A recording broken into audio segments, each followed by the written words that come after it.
दोस्तों तुसी वेखदे पे हो अपना देश पंजाब टीवी ते मैं तुहाडा मेज़बान मोहम्मद नदीम खरल। सब तो पहले अपने चैनल को करो सब्सक्राइब ते बेल आइकन दे बटन करो प्रेस कि मेरी हर आने वाली अच्छी और बेहतरीन वीडियो तुहाडे तक पहुंचे और तुसी वेखो सब तो पहले। दोस्तों की खिदमत हमेशा अच्छे और बेहतरीन जानवर तुहाडा वीर नदीम खरल लैके हाजिर होंदा है। आज तुहाडे वास्ते लैके हाजिर होए हैं 3 मई की वीडियो जिहदे विच पहले ने एक दूजे ने एक तीसरे सूए गालबन या दूजे ये मालिक सारी गल्लां कंफर्म करेगा। बाकी लेने देने मुकद्दर होंदे ने अच्छे बेहतरीन और नायाब जानवर वेखण वास्ते जनाब अपना देश पंजाब टीवी ही तुहाडे कोल बेहतरीन चॉइस है और तुसी अच्छे और बेहतरीन जानवर लै सकते हो। कैमरामैन साहब जोटी नंबर 1 दिखाते हैं, फिर उस बाद 2, फिर उस बाद 3 और सारा कुछ है जनाब। जोटी नंबर 1 के निका निका सेर है, सफेद चिट्टी अख, मत्थे उत्तों बोली है।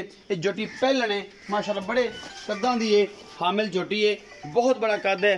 इस जोटी नूं हैवाना बड़ा खूबसूरत है, 10 तो 12 दिन सून नूं लैंदी है और सारा कुछ मेरी कैमरे की नज़र है। कैमरामैन तसल्लियां करवांदा पे इस पहले दियां। बाकी जनाब तुहाडे सामने अल्लाह ते अल्लाह दे सुपुर्द है। ये बहुत खूबसूरत झोटी है, बड़ा कद है, बड़ी हाइट है जनाब, बड़ा खूबसूरत हैवाना है। इस झोटी को मतलब कहते पैड़ा पा ला पूरी घर च बाकी मजा नहीं डराओगी। जोटी का कद कुद माशाल्लाह बहुत बड़ा है। ये पहलट जोटी है, मत्थे तो बोली, चिट्टियां अखां ने और निक्का निक्का सिर है। इस जोटी के कोल तुन्नी कौली बेहतरीन है, साफ सुथरी है और जनाब बड़ा खूबसूरत है बाना और मुठ मुठ का सोहना थन और मरले मरले की वंड है, बड़ी खूबसूरत। इस जोटी नूं एक घर दियां मज्जां ने जनाब लैके हाजिर होए तुहाडे वास्ते और घर में खड़ियां ने। तुसीं वेख ही लिया सारा व्यू।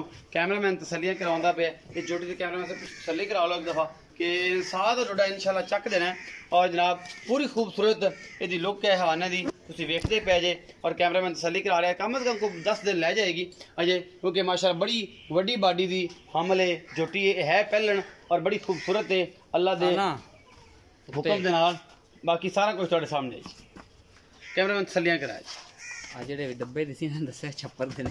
हाँ हाँ एवे जेडे शायद कैमरे निशान नजर आन छप्पर दे ने, छप्पर तो रोशनी पैंदी पई है ते मझ उत्ते ही लगदा जिवें सफेद निशान ने।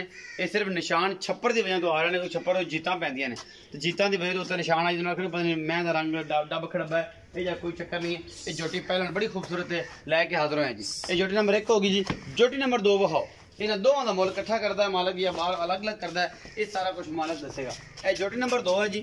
खुंडे सिंह ते कालियां शाह अखी इको रंग की जनाब मझ है, दूजा सूआ है इस मझ नूं और इस मझ का साबका तुहाडे सामने है जी।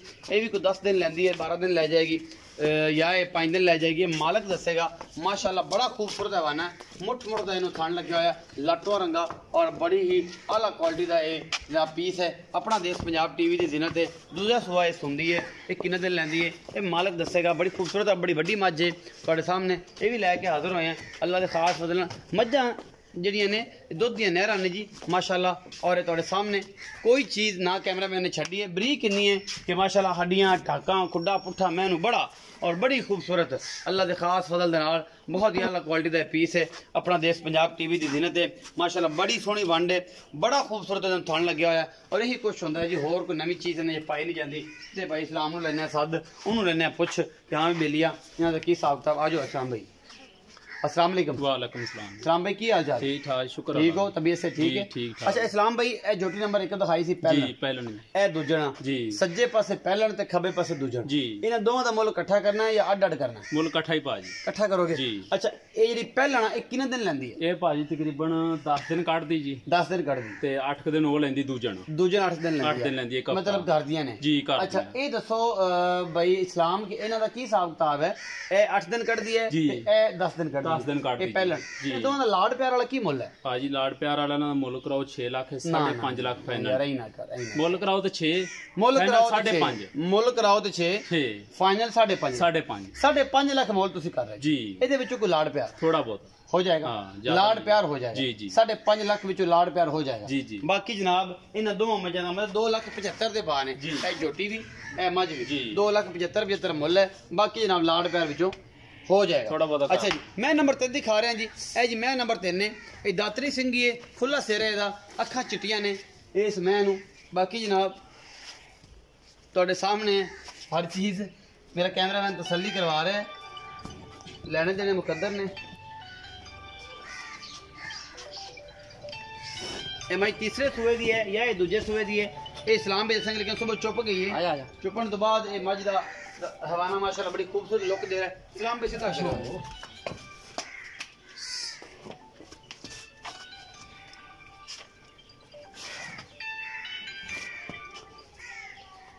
मज की पूरी बॉडी बहुत खूबसूरत है माशाल्लाह, बड़े वदर ने, पिछे बरीक जरियां वाला इन्हों हवाना है, अखा चिट्टियां ने, ये गवाल च काम आने वाली मझ है, तीसरे सूए की मझ है, पिछे दे कट्टी है जी, कट्टा जी, पिछे कट्टी है, कट्टा जी, ये पीछे कट्टा है जी, बड़ा खूबसूरत माल लिए, बड़ा लम्बा चौड़ा, और ये चुप गई है मझ, सुबह ना चोई है, 2 दिन की सूई है, बड़ा किन्ना कर दी पई है, ये इस्लाम भाई ने पूछ आओ जी। इस्लाम भी जी मैं दातरी सिंह जी विखाई है जी, ਇਹਦਾ ਕਿੰਨਾ ਸੂਆ ਹੈ? ਇਹ ਭਾਈ ਤੀਜਾ ਸੂਆ ਸੂਈ। ਤੀਜਾ ਸੂਆ ਤੀਸਰਾ। ਕਿੰਨੇ ਦਿਨ ਦੀ ਸੂਈ? ਇਹ ਭਾਜੀ ਕੱਲ ਸੂਈ ਜੀ। ਕੱਲ ਸੂਈ ਹਾਂ। ਅੱਛਾ ਇਸਲਾਮ ਵੀ ਇਹ ਵੀ ਦੱਸੋ ਕਿ ਇਹਦੇ ਕੋਲ ਹੁਣ ਕਿੰਨਾ ਬੋਲ ਹੈ ਜਿਹੜਾ ਜੈਨਮਨ ਆਪਾਂ ਤਿੰਨਾਂ ਥਾਣਾ ਦਾ ਚਵਾ ਕੇ ਦੇਣਾ, ਕਿ ਥਾਣਾ ਆਪਣੇ ਰੂਲ ਆ ਜਾਂ ਬੱਚੇ ਨੂੰ ਛੱਡ ਦੇ? ਬੱਚੇ ਨੂੰ ਭਾਅ ਇੱਕ ਥਣ ਜਗਾ ਤੇ 8-9 ਕਿਲੋ ਆਇਆ ਜੀ। ਅੱਛੇ ਹਾਂ। ਲਾੜ ਪਿਆਰ ਵਾਲਾ ਮੁੱਲ ਕੀ? ਲਾੜ ਪਿਆਰ ਵਾਲਾ ਭਾਜੀ ਮੁੱਲ ਕਰਾਓ 2.5 ਲੱਖ 240 ਦੇ ਦੇਣ। 240 को मोहब्बत प्यार थोड़ा बहुता करना हो जाएगा जी। 2,40,000 रुपए डिमांड है जी, मोहब्बत प्यार हो जाएगा। और ਇਹਦਾ ਕੋ ਦੁੱਧ ਇਸ ਟਾਈਮ 8 ਤੋਂ 9 ਕਿਲੋ ਬੋਲਾ ਹੈ, ਬੱਚੇ ਨੂੰ ਛੱਡ ਕੇ। ਇਹ ਸਾਡੀ ਅੱਜ ਦੀ ਵੀਡੀਓ अच्छी लगे लाइक शेयर तो कमेंट जरूर करना है, अपनी राय जरूर देनी है। ਉਹਦੇ ਵਾਸਤੇ कमेंट सेक्शन खुला है। पाकिस्तान जिंदाबाद, पाक आर्मी जिंदाबाद।